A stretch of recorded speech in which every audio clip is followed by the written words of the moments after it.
All right, so for this project, what we are going to do is that we are going to do a take-ish on Andy Warhol and some of the stuff that he has done.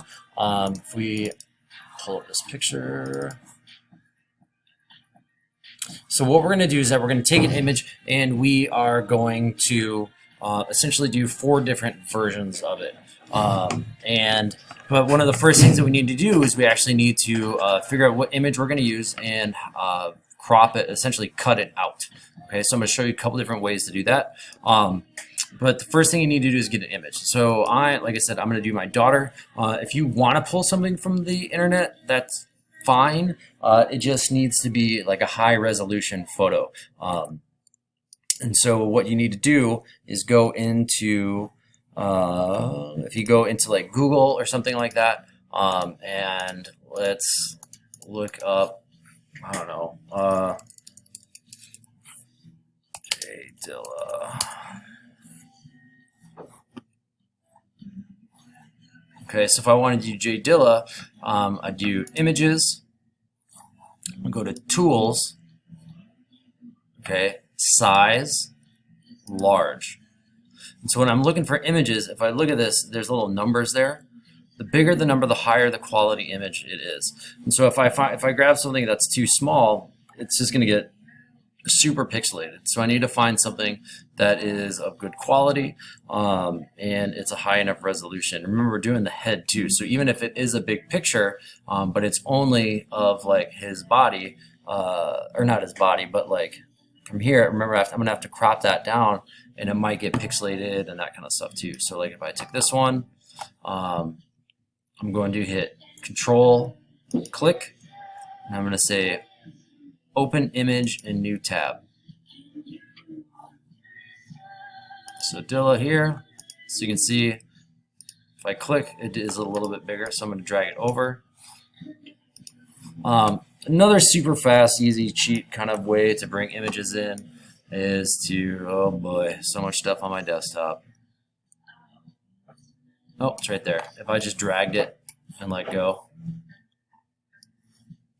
now it would be in here, right? So I could resize. Remember, I don't need to hold down Shift. All right, hit return.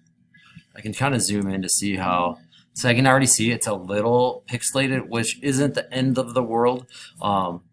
But you know, if it gets much more than this, then it's no bueno.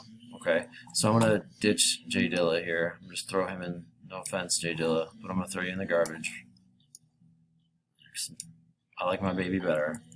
Okay, so now I'm here. We are gonna go to that tool that I talked about a little bit earlier, which is called the quick selection tool. And what I'm gonna do, I'm gonna select her, or do my best to, and if I get, oh no, I got all that stuff. Remember, I can hold down Alt, or also known as Option, and it turns into a minus, and I can kind of go around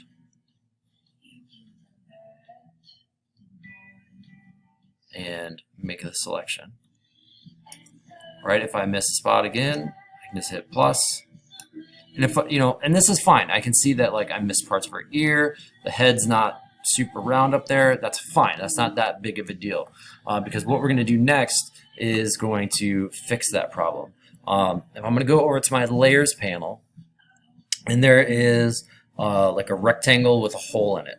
So if I click on that, it's called a mask, right? So just like we did in Illustrator, if we did the Illustrator project already, we created a mask, right? So what's white is visible, and what's black is invisible. Okay. Also, you look up here now, is that it changed, and now this is kind of some of my options, my panel here. So I have density, right? So as I go down, I can actually see through it, which is important because I want to get some of that stuff back in here. And then this is, I'm going to bring that back up to high density, and this is feather. So it kind of softens those edges up, which is, we'll talk about why that's kind of important a little bit later too. Okay, so the first thing I want to do is I'm going to bring my density down to like 50. Okay, and I'm going to zoom in. So I'm going to hit Command plus to zoom in, Command minus to zoom out. Remember, if I hit Command 0, it'll just fill the whole screen, just like it did in the other programs.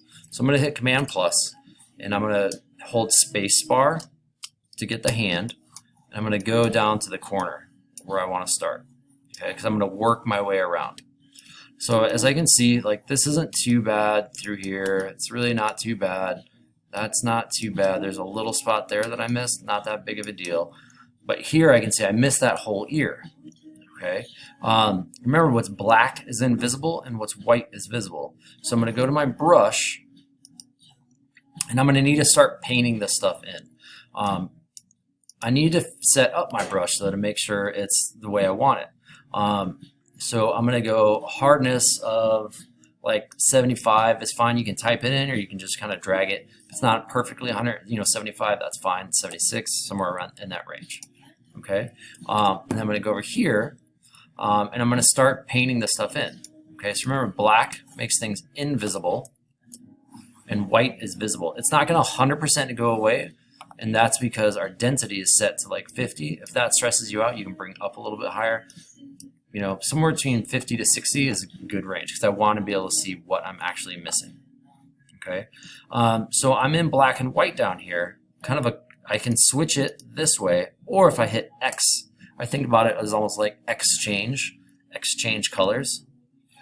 So I kind of keep my finger on that, and I start to draw stuff in. So and it's unfortunately a little laggy, depending on your computer and that kind of stuff. So I'm just kind of drawing that stuff in. All right, if I get outside of it, or I want to get rid of some of this stuff, I just hit X, right, and it switches my brush to black. I hit spacebar. Oh, I'm going to get rid of some of this stuff here, because that's just background.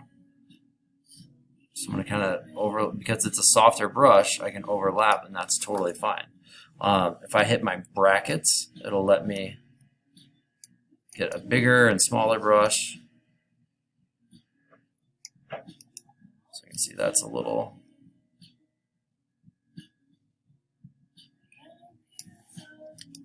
Go up. I'm trying to get rid of all this kind of like black line. I'm trying to smooth it out a little bit too. So this takes a little bit of time. Okay, I'm not gonna make you sit and watch me do all this. So I'm just gonna kind of pause the video. Oh. And when I come back, it'll magically be done.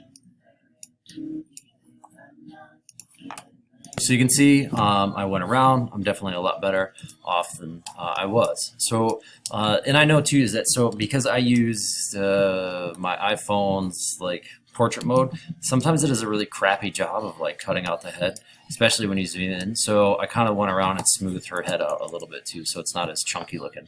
Let's scroll back. So that's way better. I can see I still missed a few things over here.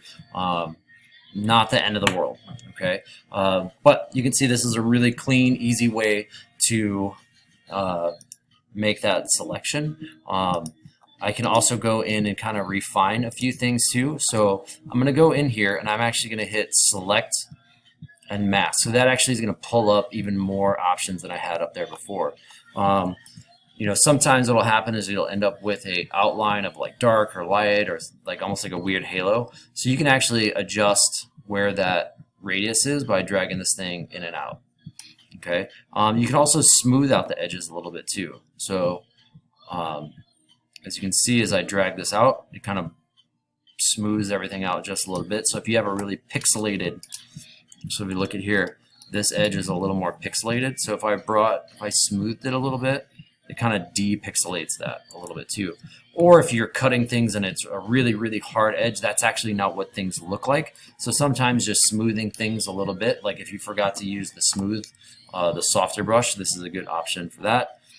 Feather, same kind of idea, except it does it in and out, which sometimes you end up with that weird black halo, which you can kind of see here. So I like the smooth option a little bit better. Contrast, you can bring that a little bit more of that hard edge back in if you need to. You can also do an edge shift. So if I go this way, it's actually you can kind of see around her head, it actually brings it in. Go the other way, it brings it out. Okay. So I'm pretty happy with this. So I'm just going to hit OK. And what I'm left with is my picture and my mask. Once again, everything's still there, right? So we're not actually working destructively. What we're doing is, right, just kind of hiding stuff. So that's one of the like things that I never learned when I first started doing Photoshop. You know, I just used the eraser tool and all that stuff, but this is a way more flexible tool, and it creates a really nice mask which we can kind of get into and use later to help us out with a bunch of different stuff. So this is where we're at. This is where I want you guys to kind of get to. And in the next video, we'll kind of talk about how we can manipulate the images a little bit more and get it set up, and some of the different adjustment layers. Ooh. All right, good luck, people, and don't work for good enough, work for awesome.